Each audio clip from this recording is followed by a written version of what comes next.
město spí, já stojím v linii, na stole světla, papír, prach a tichý svědomí. Cizí dluhy, cizí strach, chyby v cizích dnech.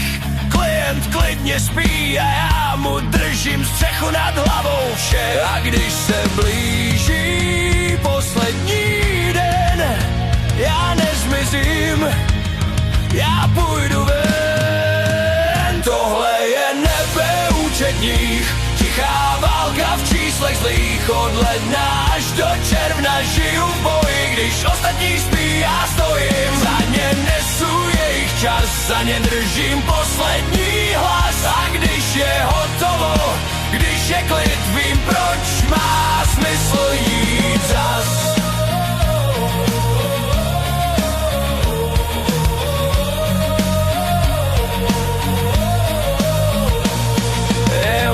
Březen, duben, v hlavě dřeva tlak.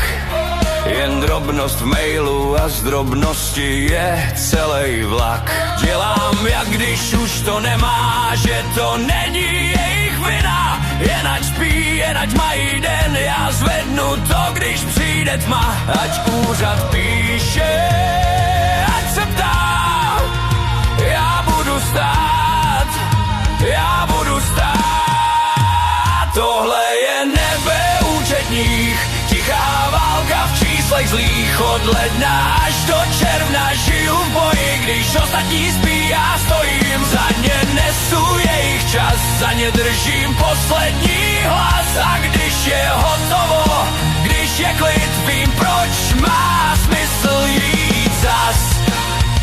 V noci slyším, jak mi v hlavě počty bijou do zdi, ale nejsem sám, mám v sobě řád, co drží svět, i když